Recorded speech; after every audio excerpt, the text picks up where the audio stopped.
Zixtar 9 checked his plasma rifle one more time as he walked through the training deck of the coalition ship Harmony's Edge. His forearms moved with practiced ease, each hand knowing its job without thought. Around him, other Kethmori warriors did the same. They were the best soldiers in the galaxy. Everyone knew this. Even the humans knew this. The humans Zixtar watched them from across the deck. They looked so small and weak. Their skin was pink and soft, not covered in the hard shell that protected proper warriors. They only had 2 arms, which seemed like a cruel joke from whatever god had made them. How could you fight properly with only 2 arms? But the coalition had said the humans must join this mission. Something about them being the newest members and needing to prove themselves. Zixtar did not understand why they needed to prove anything. The mission was too important for beginners. Commander Lisa Harper stood near the human group, talking quietly to her soldiers. She was tall for a human with short brown hair and calm eyes. Zixtar had tried to talk to her yesterday about battle plans. She had listened to everything he said and nodded at the right times. But her questions had been strange. She wanted to know about supply lines and backup communications, not about glorious charges or winning honor in combat. Zixtar, called his squad leader Grixmol, come watch the humans train. You will find it amusing. Zixtar walked over to where several Kethmori warriors had gathered. On the training floor below, human soldiers were practicing combat moves. They moved slower than Kethmori warriors. Their weapons looked simple and primitive compared to plasma rifles. Their armor was thick and bulky. Look how they stumble, laughed Tokvar, a young warrior, and they get tired so quickly. It was true. The humans stopped every few minutes to drink water or catch their breath. Kethmori warriors could fight for hours without rest. But Zixtar noticed something odd. When the humans rested, they talked to each other about what they had just practiced. They pointed out mistakes and suggested improvements. Kethmori warriors just fought until they got it right through instinct. Sergeant Jake Morrison was leading the human training session. He was a medium-sized human with dark hair and scars on his hands. His voice was calm but firm as he corrected his soldiers. Zixtar watched him demonstrate a weapon grip 3 times for one slow learner, never showing impatience. Sergeant Morrison, Zixtar called out in his careful English. May I ask about your weapons? Morrison looked up and smiled. Humans smiled too much, Zixtar thought. It made them look weak. Sure thing. Come on down. Zixtar jumped from the observation deck to the training floor, landing easily on his powerful legs. The humans stepped back a little. They always did that when Kethmori warriors moved quickly. Morrison held up a human rifle. This is our standard battle rifle. Fires solid projectiles instead of energy blasts. Why not use plasma? Zixtar asked. It is much more powerful. Plasma weapons need a lot of power, Morrison explained. They can fail if the power cell gets damaged. Bullets are simple. They work in any environment. Hot, cold, wet, dry. Even if our electronics fail, these will still shoot. Zixtar looked at the weapon more carefully. It did seem well made, even if it was primitive. The metal was scarred but clean. Every part had been maintained with obvious care. You treat your weapons like they are alive, Zixtar observed. Morrison's smile changed a little. It became more serious. In a way they are. This rifle has saved my life more times than I can count. I've had it for 8 years. I know exactly how it feels when I fire it. How much it weighs, how to fix it in the dark. It's not just a tool. It's a partner. This was very strange to Zixtar.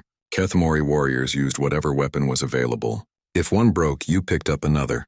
But humans seemed to form emotional connections to objects. He had seen them do the same thing with their ships, their armor, even their food. Dr. Amy Rodriguez joined them on the training floor. She was smaller than Commander Harper, with long black hair tied back and intelligent eyes behind strange glass lenses that helped her see. She carried a datapad and was always making notes about something. Dr. Rodriguez studies alien cultures, Morrison explained. She's here to help us understand whoever we're going to fight. Have you learned anything about the enemy? Zixtar asked. Rodriguez looked at her datapad. The attacks on the outer colonies show unusual patterns. Complete destruction of all life forms. No survivors. No attempts at communication or demands for surrender. The attackers seem to want total elimination of everything biological on each planet. She said this in the same tone she might use to discuss the weather. Zixtar was surprised. He had expected humans to be emotional about such terrible things. But Rodriguez spoke like a Kethmori war analyst, cold and factual. "Does this not disturb you?" he asked. Rodriguez looked up from her pad. "Of course it disturbs me. Millions of people died horrible deaths, but being upset won't help me understand the enemy. Understanding them might help us stop them from killing millions more." Zixtar was beginning to think he had been wrong about humans. They were not just emotional and weak. They seemed to have two different sides. One side formed bonds with weapons and worried about their friends. The other side could discuss mass murder like it was a math problem. That afternoon, Commander Harper called a meeting of all squad leaders. The ship's main briefing room was crowded with warriors from 6 different species. The Kethmori sat together, as did the others. Only the humans mixed freely with other groups. Harper stood at the front of the room with Captain Veltar, the ship's Kethmori commander. She activated a holographic display showing star charts and attack patterns. "We'll reach the Meridian system in 4 days," she announced. "Intelligence suggests the enemy will make their next major attack there. We need to be ready for anything." Captain Veltar stepped forward. "The enemy has proven dangerous, but they have not faced Kethmori warriors in open battle. We will show them the meaning of true combat." The Kethmori warriors clicked their approval, a sound like heavy rain on metal. But Zixtar noticed the humans did not cheer or make noise. They just watched and listened, their faces calm and thoughtful. After the meeting, Zixtar found himself walking beside Dr. Rodriguez toward the dining areas. "Your people are very quiet during meetings," he observed. "We're thinking," she replied simply. "About what?" Rodriguez stopped walking and looked at him with those sharp eyes. "About what we'll do if we lose. About what happens if this enemy can't be stopped with normal tactics. About how far we might have to go to protect the innocent people in the systems beyond Meridian." Her words made Zixtar uncomfortable, though he could not say why. There was something in her tone that reminded him of his old training instructor, a battle-scarred veteran who had seen too many wars. "You think like soldiers who have already lost," he said. Rodriguez smiled, but it was not a happy expression. "We think like soldiers who know that sometimes winning means doing things you never thought you could do. Sometimes the only choice is between being monsters and being extinct." She walked away, leaving Zixtar alone in the corridor with a strange feeling he could not name. Later, he would remember this conversation and understand that Dr. Rodriguez had been trying to warn him about something. But at the time, he just thought humans were odd creatures who worried too much about things that would probably never happen. The Coalition fleet dropped out of faster-than-light travel at the edge of the Meridian system. Zixtar stood on the bridge of the Harmony's edge, watching dozens of ships appear on the main display. Kethmori battlecruisers, sleek and deadly, Velkani science vessels bristling with sensors, and the human ships. The human ships looked different from everyone else's. Where other species built their vessels to look impressive or efficient, human ships looked practical. They had extra armor in strange places, backup systems everywhere. The largest human vessel, the Defiant Dawn, looked like it had been built to take damage and keep fighting. "Impressive fleet," Commander Harper said, joining Zixtar at the observation window. She wore her full battle armor now, and it made her look bigger and more dangerous. "Yes," Zixtar agreed. "The enemy will not expect such numbers." Harper nodded, but her expression was thoughtful. "Numbers aren't everything. We still don't know enough about them." Captain Ray Collins appeared on the communication screen. He was the commander of the Defiant Dawn, a man with gray hair and tired eyes. Even through the video link, Zixtar could see that this human had seen many battles. "Fleet commanders," Collins announced, "our scout ships have found traces of the enemy. They call themselves the Vrakshi. From what we can determine, they view biological life as a contamination that must be cleaned away." The fleet commanders asked the usual questions. How many ships? What kind of weapons? How strong were their shields? Collins answered each question with precise details, but Zixtar noticed he also provided information that no one had asked for. Backup frequencies, alternative retreat routes, casualty estimates. After the briefing, Zixtar visited the human section of the ship. He found Sergeant Morrison in the armory, checking weapons with his soldiers. But they were not just checking their own weapons. They were preparing extras. "Lots of extras, why so many spare rifles?" Zixtar asked. Morrison looked up from a weapon he was cleaning. "Because soldiers drop things. Weapons break. People get hurt and can't carry their equipment anymore. In a real fight, you want to have 3 times more supplies than you think you'll need. But that seems excessive." "Maybe," Morrison agreed. but I'd rather carry too much than watch my friends die because we didn't bring enough ammunition. In the corner, Corporal Danny Walsh was working on something that looked like explosives. Walsh was a small man with quick hands and a quiet voice. He rarely spoke unless someone asked him a direct question. "What are those?" Zixtar inquired. "Breaching charges," Walsh replied without looking up. "For getting through locked doors or weak walls." Zixtar counted the explosives. "There are many of them." "Yeah, how many locked doors do you expect to find?" Walsh finally looked at him. His eyes were calm and serious. "As many as it takes." This answer made no sense to Zixtar, but he did not ask for clarification. He was beginning to understand that humans often said things that seemed simple, but meant something deeper.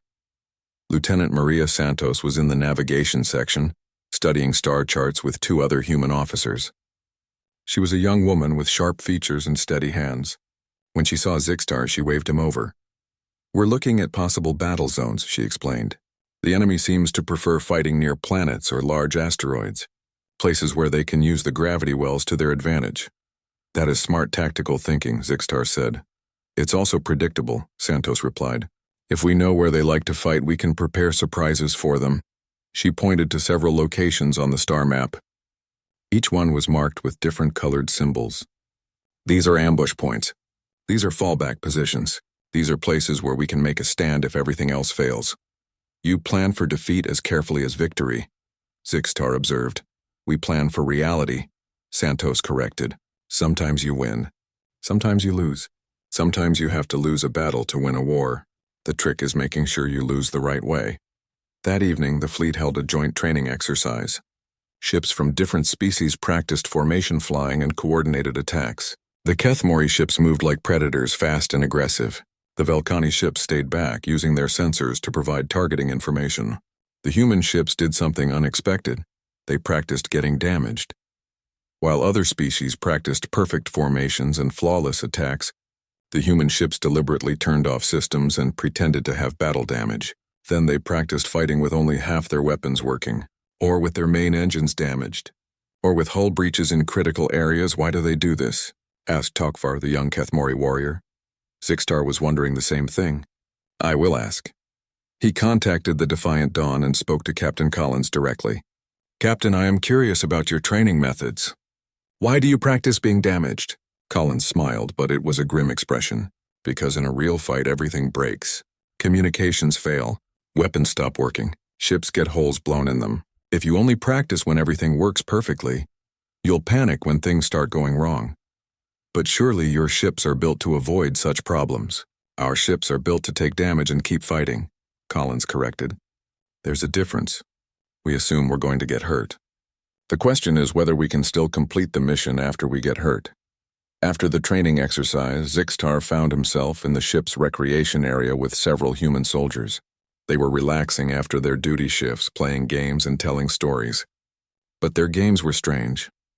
Lieutenant Ben Carter was playing a strategy game against Dr. Rodriguez. The game involved moving pieces around a board, but the rules seemed designed to simulate disasters and emergencies rather than normal combat. "Your medical supplies are contaminated," Rodriguez announced, moving a game piece. "All wounded personnel die unless you can reach the backup medical station." "Fine," Carter replied calmly. "I sacrifice my main strike force to clear a path. The wounded make it to safety. But now I only have half my original strength." "Acceptable trade," Rodriguez agreed. "Your turn." Zixtar watched them play for an hour. Every move involved difficult choices. Save the mission or save the soldiers. Fight honorably or fight effectively. Win quickly or win permanently. It was unlike any game he had ever seen. "Do all humans play games like this?" he asked. "Games teach you how to think," Carter explained. "This one teaches you how to make hard choices when there are no good options." "What if there is a good option?" Rodriguez looked up from the game board. "Then you're probably not in enough trouble yet." Later that night, Zixtar could not sleep. He walked through the ship's corridors thinking about everything he had seen. The humans confused him. They seemed to prepare for disaster with the same care that other species prepared for victory. They planned for losing as much as winning. They practiced being hurt. He found Commander Harper in the observation lounge looking out at the stars. She was alone, which was unusual.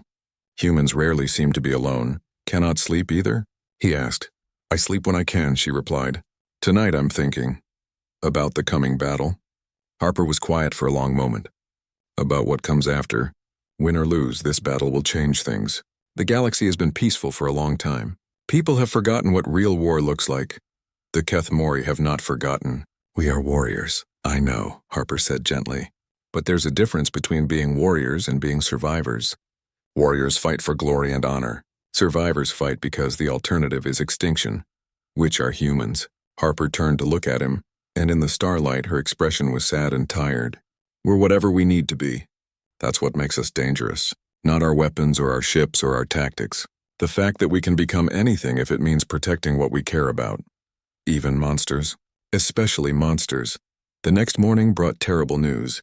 Long-range scouts reported a massive Rakshi fleet heading toward Meridian 4, the system's most populated planet. The enemy force was larger than intelligence had predicted. Much larger. Fleet Command called an emergency meeting. In the briefing room, alien commanders discussed strategy and tactics. Most agreed that the fleet should fall back and call for reinforcements. Captain Collins stood up slowly. With respect, we don't have time for reinforcements. Meridian 4 has 12 million civilians. If we retreat, they all die. Better to lose one planet than an entire fleet, argued a Velkhani commander. Collins was quiet for a moment. Then he said something that made the room go silent. 12 million people. That's more than some species' entire populations. We're not talking about losing a planet. We're talking about genocide. The word hung in the air like a poison cloud. Genocide. The complete destruction of an entire people. The humans will stay and fight, Harper announced calmly. Anyone else who wants to leave is free to go. No one moved. Not because they were brave, Zixtar realized, but because leaving would mean admitting they valued their own lives more than 12 million strangers. As the commanders filed out to prepare their ships, Zixtar heard Captain Collins talking quietly to Harper. Think we can win? Collins asked. No, Harper replied, but we might be able to hurt them enough to make them think twice about attacking the next planet. Good enough for me. Zixtar walked away with a cold feeling in his stomach. The humans were. The Vrakshi fleet appeared at the edge of the Meridian system like a dark cloud of death. Zixtar watched the tactical display with growing dread. There were too many enemy ships. Far too many. The coalition fleet was outnumbered 3-1, maybe more. All ships. Battle positions. Captain Veltar commanded from the bridge of the Harmony's edge. Around them, the coalition fleet formed up in standard attack formation. The Keth Mori ships took the lead, as always. They were the strongest fighters, so they would bear the first impact. But something was wrong with the humans. Zixtar noticed it first in the way Commander Harper moved. Yesterday she had been calm and thoughtful. Today she moved with quick, precise gestures. Her voice over the communication system was still steady, but there was something different underneath. Something colder. Human vessels will take flanking positions, she announced. We'll hit their supply lines and support ships while the main force engages their battle cruisers. It was a good plan. Smart tactics. But Zixtar heard something in her voice that made his skin crawl. She was not giving orders to win a battle. She was giving orders to hurt the enemy as much as possible before dying. The first engagement began exactly as military doctrine predicted. The Keth Mori ships charged forward, plasma cannons blazing. The Vrakshi ships responded with weapons that fired streams of some kind of acid that ate through armor. Like it was paper. Both sides took damage, but the coalition forces held their ground. Zixtar was part of a boarding party assigned to capture a damaged Vrakshi cruiser. The plan was simple. Punch through their hull, secure their command center, and gather intelligence about enemy tactics. Sergeant Morrison and 4 human Marines were assigned as backup support. The boarding pod slammed into the Vrakshi ship with bone-jarring impact. Zixtar was first through the breach, his plasma rifle sweeping for targets. Behind him came his fellow Keth Mori warriors, moving with the fluid grace of natural predators. The humans followed more slowly, checking corners and watching the rear. Morrison called out positions and obstacles in his calm voice. The humans seemed professional but unremarkable. They did their jobs without complaint. Inside the enemy ship, they found their first Vrakshi warriors. The aliens were tall and thin, with metallic skin and weapons that fired some kind of toxic gas. They fought without emotion like machines programmed for war. But they were not particularly skilled. Kethmori warriors had fought worse. The boarding party pushed deeper into the ship, following the corridor maps that Dr. Rodriguez had provided. Everything went according to plan until they reached the command center. It was empty. "Sir," called out one of the human Marines, "I'm reading massive energy buildup in the engine sections. I think they're overloading their reactor." Morrison's voice changed. It became flat and hard. "Trap. This whole ship is bait." As if summoned by his words, alarms began screaming throughout the Coalition fleet. On his helmet display, Zixtar saw the tactical situation update. The damaged Vrakshi cruiser had been a lure. While the Coalition forces focused on it, a massive enemy reinforcement fleet had jumped in behind them. They were surrounded. "All forces, fall back to defensive positions," Captain Veltar ordered over the communication system. It was the right command. Military doctrine called for organized retreat when faced with overwhelming odds, but the humans did not fall back. "Negative on the retreat," Captain Collins announced calmly. "Human vessels are moving to attack formation." Zixtar watched in confusion as the human ships broke away from the Coalition formation. Instead of retreating, they were advancing directly toward the largest concentration of enemy vessels. "Collins, what are you doing?" Captain Veltar demanded. "Our job," Collins replied. On the boarding party's communication channel, Morrison was giving new orders to his Marines. "Listen up. We're not getting off this ship. New mission, make sure it doesn't get back to their fleet in one piece." "Sergeant," Zixtar interrupted, "the boarding pods can still extract us. We can escape." Morrison looked at him, and Zixtar saw something in the human's eyes that had not been there before. Something cold and terrible and utterly without mercy. "Extract to what?" Morrison asked quietly. "Our ships are outnumbered and surrounded. The fleet is dead. Meridian 4 is dead. 12 million people are about to die, and there's nothing we can do to stop it. But we can make the enemy remember this day." "I do not understand." "You will." Morrison turned to his Marines. "Walsh, how much explosive do you have?" "Enough to crack this ship's hull in 6 places," Corporal Walsh replied in his usual quiet voice. "Do it. Make sure their reactor goes critical when we're done." "What about us?" asked one of the younger Marines. Morrison's smile was not pleasant. "We're already dead. We just haven't stopped moving yet." The change in the humans was immediate and terrifying. The calm professional soldiers vanished. In their place were something else entirely.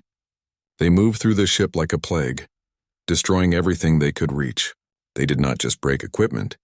They sabotaged it in ways that would cause maximum damage when someone tried to use it later.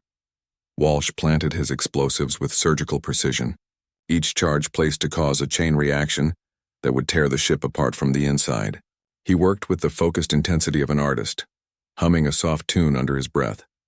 The other Marines established defensive positions, but not to protect themselves. They positioned themselves to ensure that no Vrakshi could reach the explosives before they detonated. They were willing to die to guarantee the ship's destruction. Outside, the space battle had become a nightmare. On his tactical display, Zixtar watched Coalition ships dying one by one. But the human ships were not just dying. They were killing themselves in ways that took as many enemies as possible with them. Lieutenant Ben Carter flew his damaged fighter straight into a Vrakshi command ship. His final transmission was completely calm. "Impact in 5 seconds. Target engines are exposed. This should take out their entire propulsion system." The fighter hit the enemy ship, and both vessels exploded in a ball of fire that could be seen across the entire battlefield. Captain Collins ordered the Defiant Dawn to ram a Vrakshi carrier. The massive human ship accelerated to maximum speed and struck the enemy vessel amidships. Both ships cracked open like eggs, spilling atmosphere and debris into space, but not before the Defiant Dawn had fired every weapon it possessed into the carrier's hangar bays, turning the enemy's own fighters into bombs. "Why?" Zixtar asked Morrison. "Why do you fight like this? You could surrender. The enemy might spare some of you." Morrison was attaching the final explosive to a critical power junction. He did not look up from his work. "Because if we surrender, they learn that humans can be defeated by just being scary enough. They'll think we're soft, but if we make them pay in blood for every human life they take, maybe they'll decide it's easier to find empty planets to colonize instead of planets with people on them. But you will all die. Yes? But the humans on the next planet might live, and the ones after that, And the ones after that? Morrison finished his work and stood up. That's how humans fight wars. We don't fight for ourselves. We fight for people we'll never meet. The explosives detonated in sequence, each blast triggering the next. The Vrakshi ship began tearing itself apart as structural supports failed and power systems overloaded. Emergency alarms screamed as the hull cracked open to space. Through the chaos, Zixtar heard Lieutenant Maria Santos broadcasting on all frequencies from her dying ship. But she was not calling for help or begging for mercy. She was giving false information designed to confuse the enemy fleet. "This is Coalition Command," she lied in a calm, authoritative voice. "Reinforcement Fleet Alpha will arrive in 20 minutes. All surviving Coalition vessels fall back to Rally Point 7 and prepare for coordinated counterattack." There was no reinforcement fleet. There was no Rally Point 7. Santos was using the final minutes of her life to trick the enemy into making tactical mistakes. Dr. Rodriguez appeared on the communications channel. She was aboard another dying ship, but her voice was steady as she addressed the Vrakshi fleet directly. "To the Vrakshi commanders," she announced in their own language, which she had somehow learned during the battle. "You have won this engagement, but you should know what you have done. You have shown humanity what you are. You have shown us that you cannot be reasoned with or negotiated with. You have taught us that the only way to deal with your species is total extermination. Thank you for the lesson." Rodriguez cut the transmission and detonated her ship's reactor manually. In the space around Meridian, therefore, the last human vessels died one by one. But they did not die quietly. Each ship took multiple enemies with it. Each human used their final moments to inflict maximum damage on the Vrakshi fleet. By the time the battle ended, the Vrakshi had won. But they had paid a price that no one had expected. Nearly half their fleet was destroyed or damaged. Their command structure was in chaos. Their advance toward Meridian 4 had been delayed by hours. Most importantly, they had learned something about humans that would haunt them for the rest of their existence. They had learned that humans do not simply fight to win battles. They fight to ensure their enemies remember the cost of making humanity afraid. Zixtar's escape pod was picked up by a damaged Velkhani science vessel 3 hours after the battle ended. When he climbed out of the pod, he found himself on a ship filled with survivors from a dozen different coalition vessels. Most were wounded. All were shocked by what they had witnessed. The Velkhani captain, a tall being with silver skin and large eyes, approached him immediately. "Warrior Zixtar, we need your report. What happened aboard the Vrakshi vessel?" Zixtar tried to find words to describe what he had seen, but they would not come. How could he explain that the humans had transformed from friendly soldiers into something else entirely? How could he describe the calm way they had chosen death over surrender? "The humans," he finally managed to say. "They fought differently than expected." "We saw," the captain replied grimly. "Their entire fleet committed suicide attacks. It was unprecedented." Other survivors gathered around to hear Zixtar's report. There were Kethmori warriors, Velkhani scientists, and beings from 3 other species. All of them had the same confused, frightened look in their eyes. "The human ships destroyed themselves," reported Commander Sekvol, a veteran Kethmori officer. "Every single one. They could have retreated and lived to fight another day. Instead, they chose to die taking enemies with them." "It makes no tactical sense," added a Velkhani analyst. "Preservation of fighting forces is basic military doctrine. You cannot win wars by throwing away your ships." But Zixtar was beginning to understand that the humans had not been trying to win this particular battle.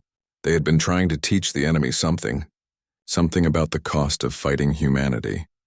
The damaged coalition fleet limped toward Meridian Station, a mining facility in the outer system. It was their only remaining refuge, a place to regroup and call for reinforcements. But long-range sensors showed bad news. The Vrakshi fleet was following them. Damaged but still powerful, the enemy was coming to finish what they had started. When they reached Meridian Station, Zixtar was shocked to find humans there. Somehow, some human ships had survived the battle and reached the station first. Not many ships, and most were badly damaged, but they were there. The lead vessel was a heavy cruiser called the Last Stand. Its captain was a woman named Linda Hayes, a stern-faced officer with gray hair and scars on her neck. She looked like she had been fighting wars for a very long time. "Captain Hayes," the Velkhani commander transmitted. "What are your orders?" "Orders?" Hayes replied with a bitter laugh. My orders are to hold this station until reinforcements arrive. But we all know there won't be any reinforcements in time. So my new orders are to make the enemy pay for every meter of corridor they take. Zixtar joined the evacuation shuttles heading for the station. As his shuttle approached the docking bays, he could see humans working frantically to modify the facility. They were not preparing to defend it in any normal sense. They were turning it into a trap. The station's main corridor had been lined with explosive charges. Every intersection had been rigged to collapse when triggered remotely. The humans had taken the mining equipment and converted it into weapons. Ore processors became giant shotguns. Transport tubes became missile launchers. In the station's command center, Zixtar found Captain Hayes coordinating the preparations. She stood over a tactical display showing the station's layout, marking defensive positions with calm precision. "Captain," Zixtar addressed her, "may I ask about your strategy?" Hayes looked up from the display. Her eyes were tired but determined. "Strategy? Our strategy is simple. The Vrakshi want this station. We're going to give it to them. But we're going to make sure they never want to take another one." "I do not understand." "You will." Ensign Katie Murphy, barely out of training, was working at a communications console. She looked young enough to be someone's daughter, with bright eyes and nervous energy. But when Zixtar listened to what she was doing, his blood turned cold. Murphy was recording fake distress signals using voice samples from dead coalition officers. She had somehow obtained recordings of their final transmissions and was editing them to create convincing calls for help. "Mayday, Mayday," she broadcast in the voice of a dead Keith Morey commander. "This is Captain Grixtar aboard the Death's Edge. We are trapped in Section 7 with wounded. Please send assistance." There was no Captain Grixtar. There was no Death's Edge. Murphy was creating false signals to lure Vrakshi boarding parties into ambush zones. "How can you do this?" Zixtar asked her. "Using the voices of the dead?" Murphy looked up from her work. For a moment her young face showed the weight of what she was doing, because the dead would want their voices to save lives, and because the Vrakshi need to learn that even our ghosts will fight them. Chief Petty Officer Carlos Vega was in the engineering section, working on something that made Zixtar's warrior instincts scream warnings. Vega was a stocky man with calloused hands and a calm demeanor, but what he was building was anything but calm. "Chief Vega, what is that device?" Vega looked up from his work. "Reactor overload trigger. If the station falls, I can detonate our power core manually. Should take out a good chunk of the enemy fleet when it goes. And you as well." "Yes. This does not concern you?" Vega was quiet for a moment, his hand still working on the device. "My daughter lives on a colony world near here. If the Vrakshi learn they can take human positions without paying a price, they might decide to attack her home next. So no, it doesn't concern me. My daughter's safety is worth more than my life." In the medical bay, Dr. Rodriguez was doing something that defied every code of medical ethics Zixtar had ever heard of. She was preparing what she called mercy doses for the wounded coalition soldiers. "Dr. Rodriguez," Zixtar said carefully, "what are those injections?" "Painless death," she replied without looking up from her work. "If the station falls and we can't evacuate the wounded, I won't let them be taken alive by the Vrakshi. They deserve better than that. But surely some might survive captivity." Rodriguez finally looked at him, and her expression was infinitely sad, but absolutely determined. "The Vrakshi don't take prisoners. They study biological specimens. I've seen the reports from the first colonies they hit. Trust me, death is kinder." Zixtar watched her prepare injection after injection, each one labeled with a different soldier's name. She worked with tears in her eyes, but her hands never shook. "How can you do this?" he asked. "Because someone has to," she replied simply. "Because these soldiers trust me to take care of them. And because sometimes taking care of someone means making sure they don't suffer." As the Vrakshi fleet approached, Captain Hayes called a final briefing. The remaining coalition forces gathered in the station's main assembly hall. There were maybe 300 survivors total, facing an enemy fleet that still numbered in the thousands. "Ladies, gentlemen, and honored allies," Hayes began. "We all know how this ends. The enemy has more ships, more weapons, and more soldiers than we do. By any reasonable calculation, we should surrender." Murmurs of agreement rippled through the crowd. It was the logical choice, but... Hayes continued, her voice growing harder. "Reasonable calculations don't take everything into account. They don't account for what happens when humans get angry. They don't account for what we're willing to do to protect innocent people. She activated the tactical display showing the entire Meridian system. There are 11 billion people living in this system. Families, children, people who've never hurt anyone. The Vrakshi want to kill them all, and the only thing standing between the enemy and those 11 billion lives is us. The room fell silent. So here's what we're going to do, Hayes announced. We're going to turn this station into a nightmare that the Vrakshi will remember for the rest of their existence. We're going to fight so hard and die so expensively that they'll think twice before attacking the next human world. Captain Hayes touched a control, and the display showed detailed schematics of the station's modified defenses. Every corridor is a kill zone. Every room is a potential tomb. When they come aboard, we don't just fight them. We traumatize them. We show them what happens when you threaten human civilians. Zixtar looked around the room at the faces of the Coalition survivors. The non-humans looked frightened and confused. They understood the tactics but not the motivation. Why choose certain death when surrender might offer a chance of survival? But the humans looked different. They looked focused in a way that was almost frightening. There was no fear in their eyes, no doubt. Just a cold, terrible determination to make the enemy pay the highest possible price for victory. "Sir," called out one of the human Marines, "what about the evacuation shuttles? Some of us could escape and regroup with reinforcements." Hayes shook her head. "All shuttles will be used to evacuate wounded non-combatants to the outer system. Anyone who can fight stays here. What if reinforcements do arrive in time? Then they'll find a station full of dead enemies and a message from us explaining how to kill Vrakshi efficiently." As the briefing ended and everyone dispersed to their positions, Zixtar found himself walking beside Dr. Rodriguez toward the medical bay. "Doctor," he said quietly, "may I ask you something?" "Of course. Do you believe you are doing the right thing?" Rodriguez was quiet for a long time. "I believe I'm doing the necessary." The final assault began at what the station's computers called dawn, though there was no sun in the black space around Meridian Station. Zixtar watched from the command center as Vrakshi boarding pods slammed into the station's hull like metal rain. Captain Hayes stood calmly at the central console, watching tactical displays that showed enemy forces pouring into the outer sections. Her voice was steady as she coordinated the defense, but Zixtar could see something cold and terrible in her eyes. "All units, remember the plan," she announced over the communication system. "Make them pay for every meter. Make them remember this place." The first Vrakshi troops entered through the main docking bay, exactly as the humans had predicted. They moved in perfect formation, their weapons ready, expecting to find frightened defenders cowering behind barricades. Instead, they found Corporal Danny Walsh. Walsh had positioned himself in the docking bay with what looked like a standard defensive setup. A few barriers, some weapon emplacements, nothing threatening. The Vrakshi advanced confidently, their superior numbers making the outcome obvious. Walsh waited until they were all inside.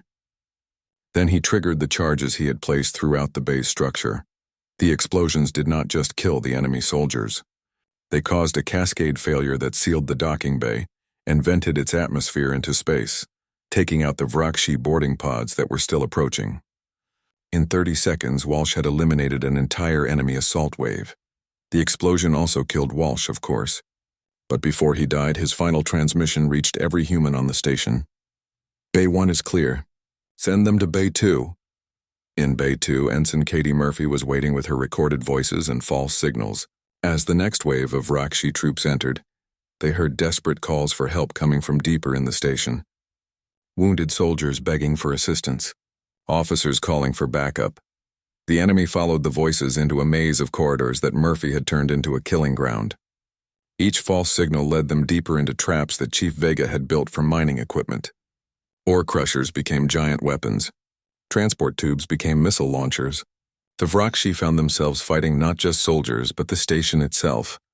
Murphy died when a Vrakshi squad finally reached her position, but not before she activated the final recording, the one that used Captain Hayes' own voice to call all enemy forces to the station's central hub. "This is Captain Hayes," the recording announced. "All human forces have fallen back to the command center. We are trapped and running out of ammunition. Please send immediate assistance." It was a lie, of course, but it was a convincing lie, spoken in the voice of someone who was genuinely desperate. The Vrakshi took the bait. Dr. Rodriguez was waiting in the medical bay when the first enemy soldiers found her. She looked exactly like what she was, a terrified doctor trying to save wounded patients. The Vrakshi relaxed slightly, thinking they had found non-combatants. Rodriguez activated the biological weapon she had prepared.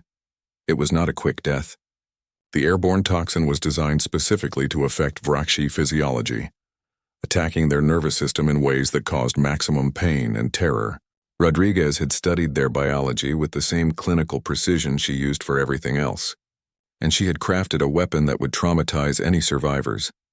As the enemy soldiers writhed on the medical bay floor, Rodriguez spoke to them in their own language. "This is what happens when you threaten human children," she told them calmly. "Remember this feeling. Tell your people about it." She died when reinforcements arrived and found the medical bay, but not before releasing the toxin into the station's air recycling system. Every Vrakshi on the station would breathe it eventually. Chief Vega made his stand in the engineering section, surrounded by the modified mining equipment he had spent hours preparing. But he was not trying to win. He was trying to delay the enemy long enough to complete his final task. As Vrakshi troops poured into engineering, Vega worked frantically at the reactor controls. He was not just preparing to overload the station's power core. He was turning it into the largest bomb anyone had ever seen. "Chief," Captain Hayes called over the communication system. "How much time do you need?" 5 minutes, Vega replied, his hands flying over the controls while enemy fire sparked around him. "You have it." Hayes activated the final phase of her defense plan. Every remaining human on the station converged on the engineering section, not to escape, but to buy Vega the time he needed. They came from all directions, attacking the Vrakshi forces with a fury that defied understanding. These were not soldiers fighting for victory. These were people fighting to ensure their deaths had meaning. Sergeant Jake Morrison, who had died in the first battle, was not there to see this final stand. But his replacement, a young corporal named Tim Brooks, fought with the same cold determination that Morrison had shown. Brooks led a charge directly into the strongest Vrakshi position, not because he thought he could win, but because it would draw enemy fire away from Vega. Lieutenant Maria Santos, who had also died in the first battle, would have been proud of Lieutenant Sarah Kim, who used the station's communication array to broadcast the entire battle to every coalition world within range. Kim wanted the galaxy to see what humans would do when backed into a corner. "This is Meridian Station," Kim announced as enemy fire destroyed her equipment around her. "We are about to die. But we want everyone to know this is what happens when you threaten human civilians. This is the price of making humanity afraid." Kim died at her post, still broadcasting. Captain Hayes made her final stand in the command center with Zixtar and the last few coalition survivors. As Vrakshi troops broke through the final defenses, she turned to the alien warrior with something that might have been an apology in her eyes. "I'm sorry you had to see this," she said quietly. "This isn't what we wanted to be." "Then why?" Zixtar asked desperately. "Why become monsters?" Hayes looked at the tactical display one last time. It showed Vrakshi forces throughout the station, victorious but decimated. Their casualties were enormous. Their command structure was shattered. Most importantly, their advance toward the inner planets had been delayed by crucial hours. "Because sometimes monsters are what the universe needs," she replied. "And because someone has to be willing to become the thing that nightmares are made of, if it means protecting innocent people." Chief Vega's voice crackled over the communication system one final time. "Reactor overload in 10 seconds. It's been an honor serving with you all." Hayes activated her personal communicator and spoke directly to the Vrakshi fleet commander. "This is Captain Linda Hayes of the human vessel Last Stand. You have won this battle, but you should understand what you have accomplished. You have shown humanity what we're fighting. You have taught us that mercy is a luxury we cannot afford. You have created your own worst enemy." The reactor detonated. The explosion was visible from 3 star systems away. Meridian Station simply vanished, taking with it half the Vrakshi fleet and thousands of enemy soldiers. But more importantly, it took with it the enemy's confidence. The Vrakshi had expected to fight soldiers. They had found themselves fighting something else entirely. They had encountered humans who were willing to become anything, do anything, sacrifice anything to protect the people they loved. The surviving Vrakshi forces retreated from the Meridian system within hours. Their invasion plans, which had called for systematic extermination of all biological life in coalition space, were quietly abandoned. High Command decided that perhaps there were easier targets elsewhere in the galaxy. Zixtar survived because Captain Hayes had locked him in an escape pod and launched it just before the final explosion. The pod was programmed to broadcast his story to Coalition Command, along with detailed records of everything he had witnessed. When rescue ships finally found him, Zixtar was catatonic with shock. It took weeks of therapy before he could speak coherently about what he had seen. Even then, his reports were so disturbing that most Coalition officials refused to believe them. But the evidence was undeniable. The humans had not just defeated a superior enemy force, they had traumatized them. Word spread through Vrakshi space about the madness world and the creatures who fought there.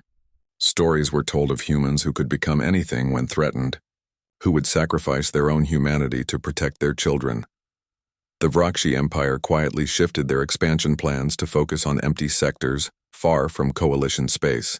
They told themselves it was a strategic decision based on resource allocation, but everyone knew the truth. They were afraid.